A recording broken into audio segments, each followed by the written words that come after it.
Boa tarde, meu nome é Sérgio Lírio, estamos aqui em mais uma transmissão ao vivo aqui do Direto da Redação, parte do projeto, do novo projeto editorial e digital da revista Carta Capital. Eu agradeço quem está nos acompanhando.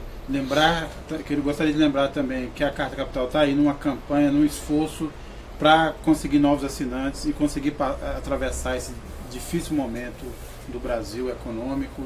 Temos uma meta de 10 mil, 12 mil assinaturas e gostaria que todo mundo que pudesse se engajasse nessa campanha em nome de um jornalismo transparente, crítico, honesto, que essa revista pratica e que a gente quer continuar praticando. Eu recebo aqui hoje o professor Gessé de Souza, foi presidente do IPEA recentemente, é professor ainda da Universidade Federal Fluminense, mas está se transferindo para São Paulo e dirige a escola do Tribunal de Contas do município ou do estado? Do município. Do município de São Paulo. O Gessé também prepara, o professor Gessé prepara também o lançamento de um novo livro. O livro se chama A Elite do Atraso, da escravidão à Lava Jato. Então é uma tentativa de organizar um pensamento, de rever de forma crítica o pensamento sociológico, político do Brasil. Professor, muito obrigado pela sua presença, por aceitar o nosso convite. Obrigado a vocês. E eu começo pela pergunta assim, mais genérica. A gente já recebeu várias perguntas dos leitores. Na continuidade eu vou fazê-las, mas eu começo pelo seguinte, quer dizer, o senhor de certa forma diz que este golpe que aconteceu contra a presidenta Dilma Rousseff, o afastamento da presidenta Dilma Rousseff, é mais uma demonstração de um pacto histórico antipopular no Brasil. Você podia explicar aqui para o pessoal? A construção desse pacto, ele se dá logo a partir da libertação dos escravos, né? A libertação dos escravos se dá em 1888 e você tem já uma modernização incipiente da sociedade brasileira a partir do começo do século XX, especialmente em São Paulo, né? Então você tem o nascimento, no fundo, do capitalismo moderno aqui, com as suas classes sociais mais importantes, né? Que são a classe trabalhadora, obviamente, que se constitui, mas também a classe média. A classe média, por distinção a classe trabalhadora, ela é uma espécie de classe do espírito, assim, ou seja, a classe que é uma classe do privilégio, né? Que vai se apropriar do conhecimento tido como legítimo e prestigioso. Ou seja, o capitalismo precisa de duas coisas para se reproduzir. Ele precisa de dinheiro, ou seja, do capital econômico, isso a elite econômica, a ínfima elite econômica, né? É responsável, ou seja, então tem a formação de 4 classes sociais no Brasil moderno. E é disso que vai depender os esquemas que vão ser montados a partir disso. Você tem uma ínfima elite dos muito ricos, você pode chamar de uma elite do dinheiro, né? que é muito pequena. Você tem abaixo dela, ou seja, que é uma elite que vai reproduzir e se apropriar do capital econômico, sob a forma de títulos de propriedade, né?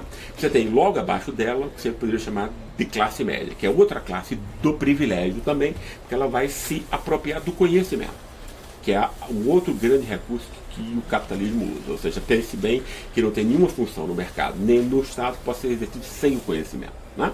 Então esse é o capital cultural de um lado e o capital econômico, que vão ser as grandes forças da reprodução do capitalismo moderno. E as duas classes mais importantes, ou seja, superiores nesse caso, as que vão controlar esses dois recursos, né?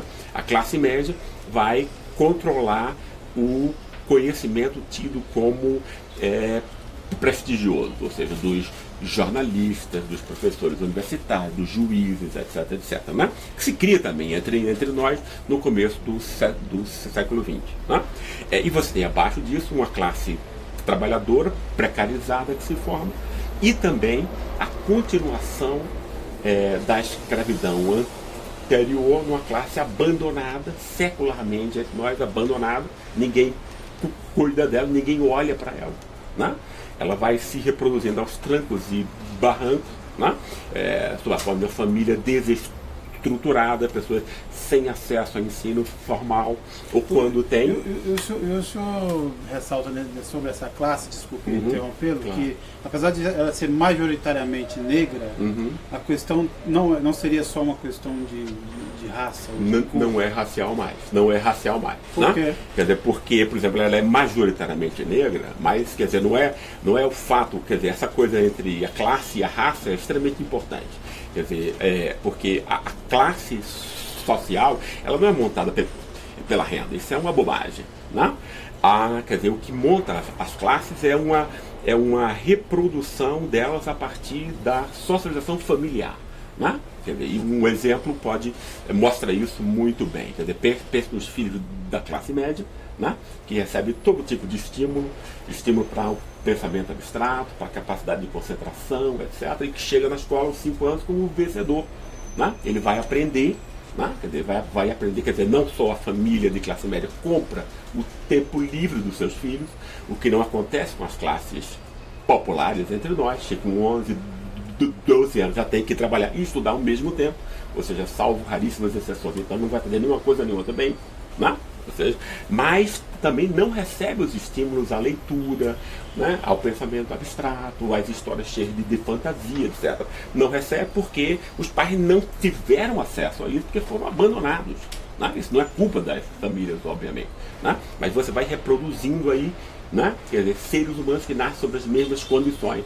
Né? E nesse caso, né? Quer dizer, como essa classe foi abandonada pela sociedade, né? Que a odeia, né? E ela herda, de algum modo, o quê? Ela herda o ódio e o desprezo que se devotava ao escravo entre nós, e que era um desprezo incrível. Pense o que coisas como aconteceu, que os escravos nas minas, né? Que recebiam alforria se eles descobriam ouro, etc. Depois eles eram vendidos para outras regiões, eles eram enganados. Né? Então, assassinato, engano, né? Quer dizer, e a humilhação e a violência em cima deles. Né? Quer dizer, essa classe agora ela vai se constituir pelos escravos que são libertos, mas pelos nordestinos que vêm para cá, etc. De todas as coisas. Não é mais a cor, o ponto. Né? É uma classe que se reproduz pela carência de acesso vitais, aí, como por exemplo a escola. Como ele não tem escola, ele vai ter que vender o quê? A sua energia muscular, como o animal vende. Né? A empregada doméstica faz isso. Né? Quer dizer, são serviços duros, pesados, penosos, etc. É uma classe que vai ser usada para a exploração do trabalho doméstico pela classe média. Né? Ou seja, ela é explorada, mas ela é ao mesmo tempo odiada. Agora, professor, o senhor nesse livro questiona um discurso corrente que relaciona a nossa tragédia, a tragédia brasileira, à formação ibérica, a ligação com Portugal. O senhor, na verdade, localiza isso mais, a formação da sociedade brasileira, na escravidão. Exatamente. Né? Quer dizer, o que sociedade foi forjada à sombra da escravidão? Pois essa é uma grande questão, porque é claro que as pessoas falam sobre a escravidão sempre, né? Mas não tiram as consequências disso. Né? Então você não pode vir de Portugal, etc., ter essa herança maldita da corrupção patrimonialista, etc., né? Quer dizer, como dado principal. Né? E aí como se houvesse depois senhores e escravos como um fato menor, quer dizer, exatamente o contrário. Né? Em Portugal não existia escravidão, então a gente não vem de Portugal, apesar de sermos filhos de portugueses. Né?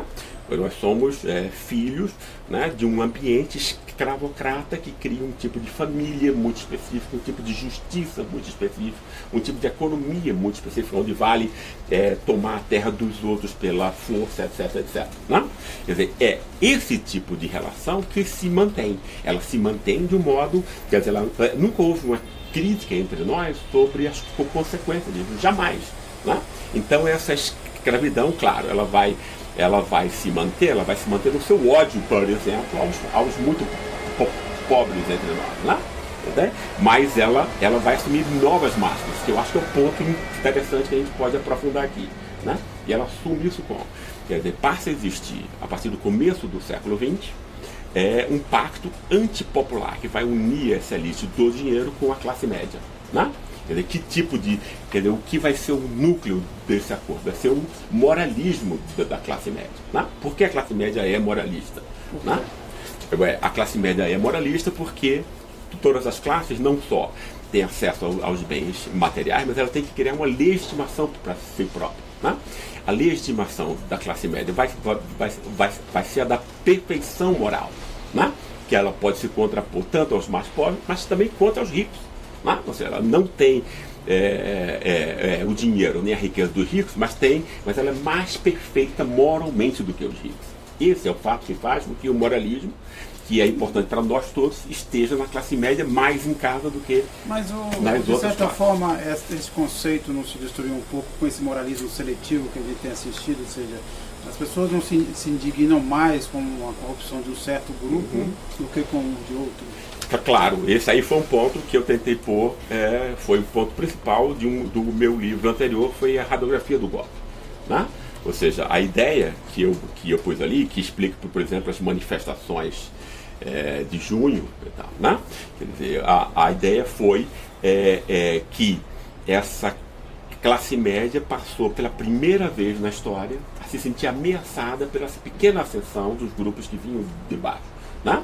E era uma ascensão que e era uma irritação que ficou espelhado na irritação dos pobres irem para os shopping centers, transformarem aeroportos em rodoviárias, como se dizia e tal. Mas que foi muito pior, mas muito pior mesmo, quando se abriu vagas de universidades aos muito pobres, entende? Porque aí você está ameaçando a base do poder e do privilégio da classe média. É claro que isso não é refletido, né? Mas as pessoas sentem isso. Né? Entende? Esse incômodo com essa ascensão era uma irritação em que as pessoas só podiam dizer com seus amigos, depois que tomava uma e tal. Né? Porque ela não é.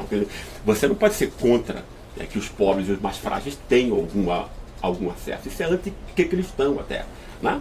Então, o moralismo seletivo político entra como uma forma de que, olha, Lula e o PT, no caso, né, que foram os agentes principais dessa ascensão, né, entende? Quer dizer, apesar deles não serem criticáveis por terem promovido isso, eles podem ser criticados por esse moralismo seletivo, né, de um sistema político montado para ser corrupto, montado para ser corrupto não por pessoas privadas, mas por uma organização da propriedade privada, ou seja, do mercado entre nós. Vamos ver né, os grandes oligopólios, os grandes bancos, que é quem manda no país e que faz a verdadeira corrupção,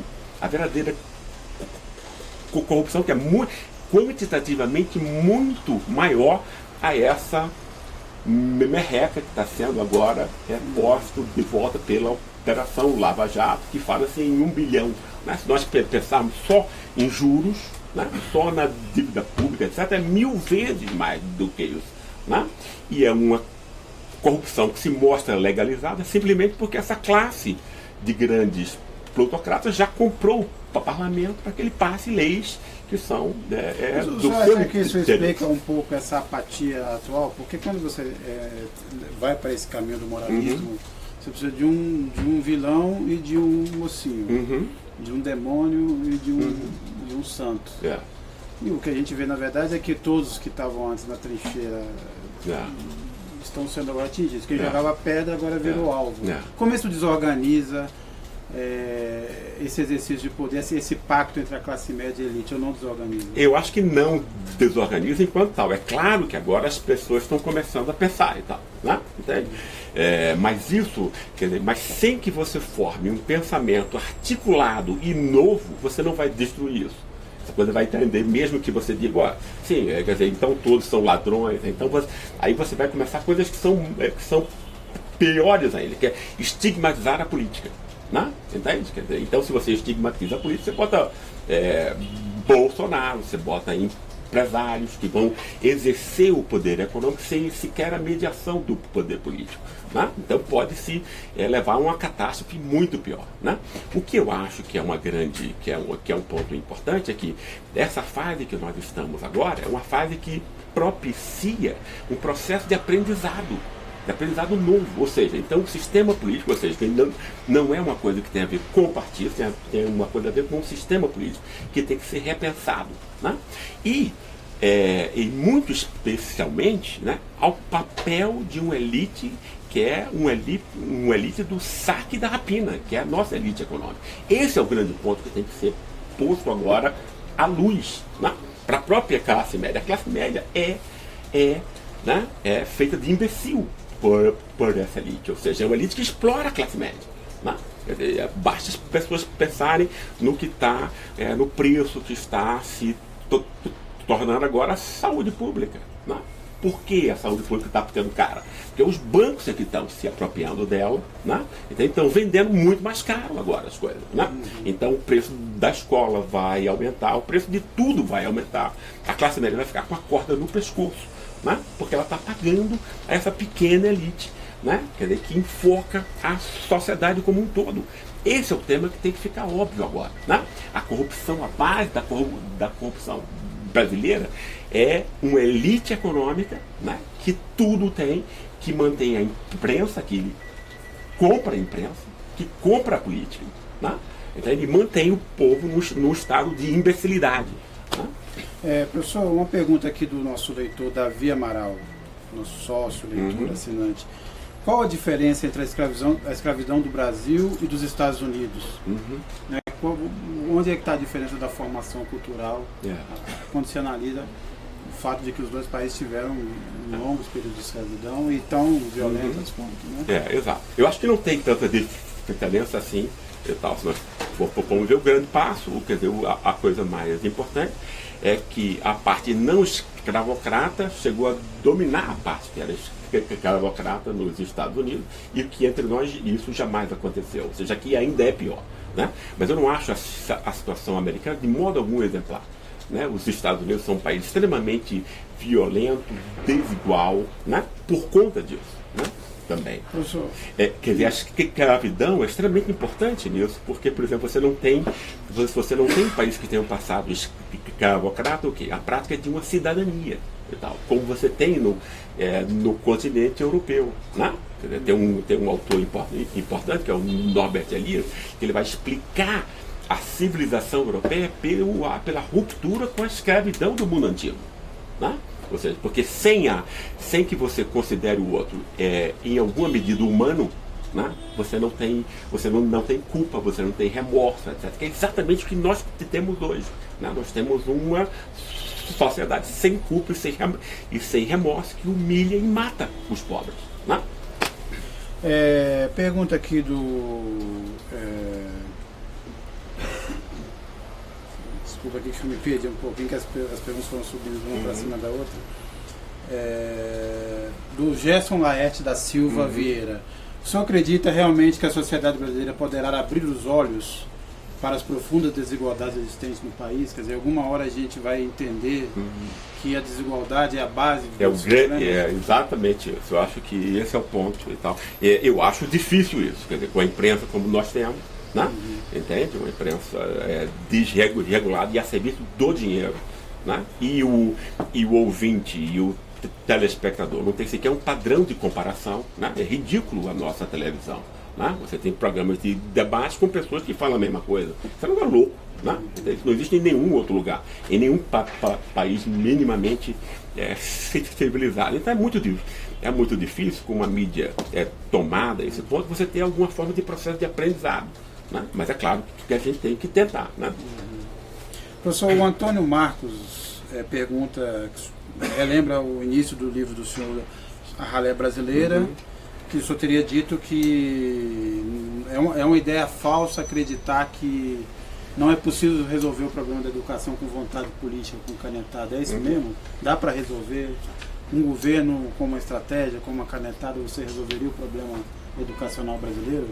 Não, eu acho que a questão educacional não é a única, né? Porque a desigualdade vem antes da escola. Esse é um ponto extremamente, é o ponto mais importante.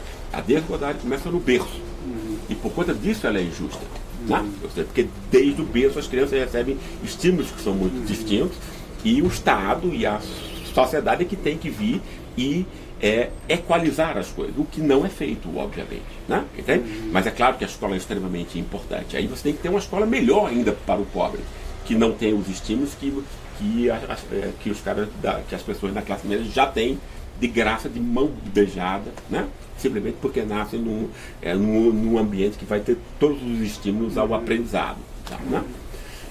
Então acho que é uma questão fundamental e que foi mostrado que é possível de ser melhorada, né? É claro que o que o PT fez, etc, não foi a revolução que muitos esperavam, mas foi uma primeira tentativa nessa direção e que mostra que é algo que as coisas podem ser feitas, né? No espaço de algumas gerações a gente poderia até se tornar, digamos, uma sociedade muito mais decente e menos doente do que nós somos hoje em dia, né? A Maria Helena Pegado faz algumas perguntas, mas ela primeiro ponto, quer saber se o senhor acredita que esse pacto antipopular permitirá a realização de eleições em 2018. O senhor acha que... eu não tenho uma bola de cristal, obviamente, né? Mas eu acho assim, veja bem, é muito complicado também. O custo de você quebrar o tema da soberania popular é uma ditadura, né? Entende? É claro que está em aberto, ou seja, com a elite que nós temos, com a mídia que nós temos, né? Isso tudo efetivamente pode acontecer com a classe política que nós temos, com o poder judiciário que nós temos, que são, né, filhos dessa elite privilegiada e que odeia os pobres. Esse é o ponto principal, é o ódio aos pobres, né? Isso foi criado no século XX, coisas como noções que foram desenvolvidas aqui em São Paulo, na USP, por grandes intelectuais que ficavam tirando onda de serem de esquerda ou críticos, como Sérgio Buarque, né, como Raimundo Fauro, como Beaufort, que criou esse tema do populismo para de alguma forma deixar, né, para que como se os reclamos dos mais pobres fosse sempre não racional, né, como se ele fosse sempre manipulado por uma autoridade carismática, etc. Ou seja, foi criada toda uma inteligência que agora é reverberada em todas as escolas e todas as universidades, né? E que é amplificada pela mídia, que a mídia não cria essas ideias. Isso é extremamente importante, né? Quem cria essas ideias são intelectuais, que têm o prestígio, né? A mídia só piora, né? A mídia só piora, né? Entende? Só simplifica exatamente demais. Isso, né? Entende? E foi criado aqui, foi algo montado pela elite paulistana até, para se contrapor ao tema do Estado dominado por Getúlio Vargas. Então você torna o Estado suspeito pela noção de patrimonialismo, que é uma bobagem, né? Entende? Quer dizer, por que é uma bobagem? Porque você pensa que a ameaça ao poder político é dos indivíduos pensados como particulares. Quer dizer, o privado aí, no caso, é a apropriação de um indivíduo privado do que é público, que é uma ideia louca, de senso comum. Não é isso? A lógica da propriedade privada é que é importante, Deus. O que efetivamente privatiza o Estado não são os indivíduos privados. É claro que isso pode acontecer, mas não é o roubo significativo e tal. O roubo significativo, como não é significativo o roubo dos políticos entre nós. Se você faz uma analogia com o narcotráfico, quer dizer, o político, e eles roubam mesmo, quer dizer, a maior parte, né, são os aviãozinhos disso. Mas quem é o dono da boca de fumo são os bancos e os grandes monopólios. Esse pessoal que rouba e assalta em grande medida, e que nós somos cegos a isso. E a privatização do Estado é montada por esses grandes grupos privados que privatizam o poder público aos seus fins. Isso é que é privatização. Né? Mas nós fomos feitos de imbecis, fomos levados a achar, né, que são os indivíduos privados que botam no bolso, né, o dinheiro do Estado, como se não houvesse, como se fora do Estado não houvesse nenhuma outra constelação de interesses organizados para se contrapor ela, que é exatamente o que o mercado representa. Né? Então, como a gente não consegue perceber o que é o mercado, né, nós fomos imbecilizados por essa imprensa, né, que é paga por esse mercado, para que a gente faça esse tipo de engano, né? Então a gente pensa que o poder público só se contrapõe aos indivíduos privado e de intenções individuais. Por conta disso, até muito pouco tempo atrás, só podia ser corrupto funcionário público, que é ridículo isso, né? Quer dizer, basta a gente pensar em números, né? Quer dizer, o Janot disse há pouco tempo atrás na Folha de São Paulo que estava comemorando isso, né? Que a Lava Jato iria restituir 1 bilhão, a merreca de 1 bilhão de reais aos cofres públicos. É uma merreca. Se você compara com o que esse pessoal tem de juros extorsivos, que não são juros internacionais, e que só esses juros extorsivos em um ano é 1000 vezes mais do que essa merreca, né? Isso sem contar com a dívida pública, né? Que é uma outra forma de assaltar o público, de assaltar o orçamento público, que é pago pelos pobres. 53% desse orçamento é pago por pessoas que ganham até 3 salários mínimos, né? Então é uma completa invisibilização do poder real, que está no mercado, está nos grandes oligopólios, Odebrecht, JBS, como a gente sabe, mas os grandes bancos também. A isenção fiscal ao Itaú, né? Então ele foi 25 vezes maior do que esse dinheiro que está sendo reapropriado agora. Então nós estamos feitos de imbecis o tempo inteiro, né? Agora, professor, queria antes aqui de fazer a próxima pergunta, lembrar aqui só quem nos está acompanhando que essa semana se completaram 4 anos do início das manifestações de junho de 2013, vai ser a minha próxima pergunta, e a Carta Capital, a gente aqui fez um especial, juntou todo o material, a nossa cobertura daquele período, que foi modestamente uma cobertura exemplar, né? Ela está num especial gratuito aí, quem está acompanhando via Facebook terá, ou por outros canais, vai encontrar o link aí, pode baixar, tem ali toda uma reflexão sobre aquele período, o que a Carta Capital produziu, tá aí muito fácil, é só linkar lá, se registrar lá um e-mail e vai receber todo esse material aberto gratuitamente. E eu pergunto isso, professor, que é uma discussão que vem desde aquele período. O quanto aquelas manifestações de 2013 foram responsáveis pelo estado de coisas atuais? O que aquilo significou e de que forma se relaciona com a crise que nós vivemos nesse momento, política, com... E isso eu também já tinha escrito sobre isso. Eu acho que, enfim, desde o começo, aquelas manifestações me pareceram extremamente suspeitas, e eu, no livro A Radiografia do Golpe, as interpretei como exatamente eu tinha mostrado aqui, ou seja, com uma classe média intimidada, ou seja, foi no fundo isso, a classe média foi usada como uma forma como se o povo nas ruas fosse, o que é uma mentira, né? Eram pessoas que já votavam contra esse projeto, mas inclusive todas as vezes, tinham perdido todas as eleições, né? Mas que foram montadas, quer dizer, a imprensa logrou construir, comandada pela Rede Globo especialmente, o quê? Uma espécie de soberania virtual, né? Porque não existe alternativa à soberania popular. Ou é soberania popular, ou é violência nua e crua. Não existe outra coisa, né? Você só é obrigado a obedecer a sentença de um juiz porque ele é ungido naquela posição, naquele poder, pela soberania popular, né? Só a soberania popular conta como base de todo o poder legítimo, né?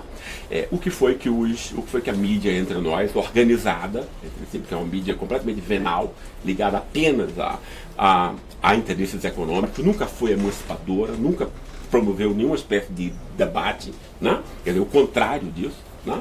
Entende? Quer dizer, ela construiu o quê? Construiu um teatro, uma farsa, né? Uma fraude de proporções gigantescas, tentando construir uma noção de uma soberania virtual, né? Ou seja, se a soberania popular é a fonte de todo o poder, então ela cria um povo nas ruas, né? Que saiu às ruas, quer dizer, clamando por, enfim, justiça, limpeza moral, etc, etc, né? Mas o início dessas manifestações, quer dizer, lembrando de 2013, foi por um grupo sempre ligado à ideia de que estaria no campo progressista, quer dizer, o Passe Livre, o movimento Passe Livre, que depois inclusive serviu de inspiração para um outro grupo que nada tem a ver, que é o MPL, mas o MPL sempre esteve ligado em tese a pautas progressistas. Mas isso foi só o início, né? Foi só o início. E eu acho que a mídia, especialmente a Rede Globo, se sentiu muito ameaçada por isso. Eu lembro que no Rio teve passeatas contra a Rede Globo, até, né? E isso tem a ver com o fato, ela foi atacada, né? Inclusive e tal, né? Quer dizer, então isso montou, isso fez com que a mídia chamasse o seu povo à rua, né? Ou seja, a velha família com a tradição e propriedade que já tinha saído das ruas em 64 pelos mesmos motivos, né? A mesma classe média que nos anos 50 já tinham apoiado a derrubada de Getúlio, etc, etc, né? Esse pacto foi criado nos anos 20 e 30, né? Então, para tornar suspeito qualquer integrante do Estado, ou seja, que pudesse eventualmente levado ao Estado, ao comando do Estado, pela soberania popular, mas que fosse ligado às classes populares. Não é por acaso que todos os líderes das classes populares do Brasil foram destituídos por golpes de Estado. Né? Getúlio Vargas, Jão, que nem começou a reforma de base, já saiu, e Lula e Dilma e tal. Né? Todos os representantes no Estado das classes populares foram destituídos pelo mesmo mecanismo. Né? O mecanismo que tem a ver com essa elite econômica que quer se apropriar do Estado só para ela, né?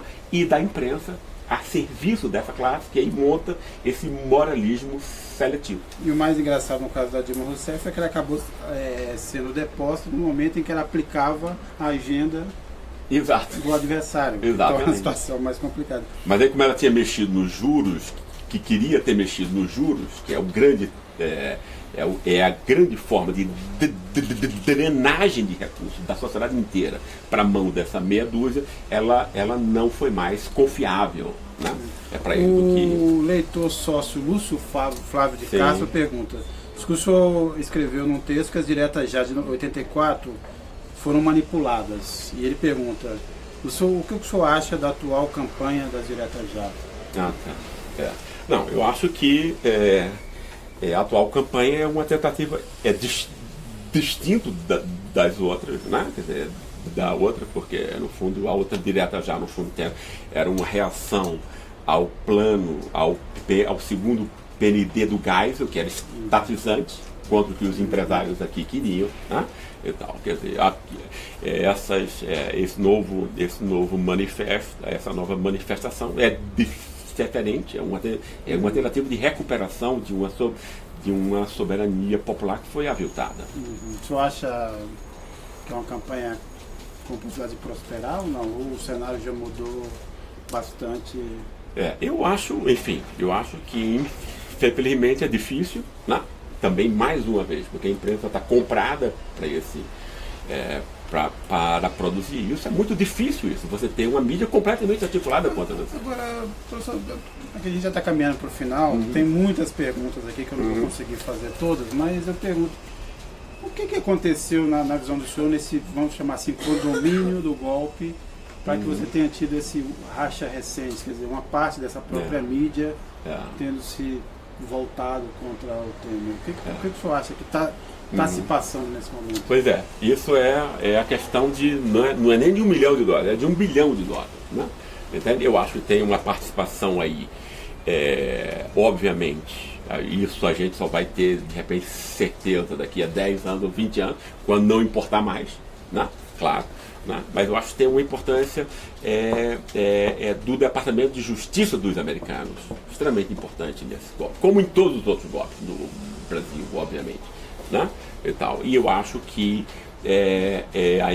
enfim, que essas agências de espionagem que têm acesso aos e-mails e a comunicação de todos os cidadãos do mundo têm ali nela um poder de quer dizer, imagine, ela tem um poder para mostrar os esquemas dos próprios grandes grupos de mídia entre nós, né? Que é a grande questão que não é respondida. Eu lembro que Emílio Odebrecht estava louco para dizer o esquema da Rede Globo, do qual ele participou, ele nomeou, só que ninguém perguntou. Só pediram para falar da Carta Capital, só interessava. Né? Olha aí, né?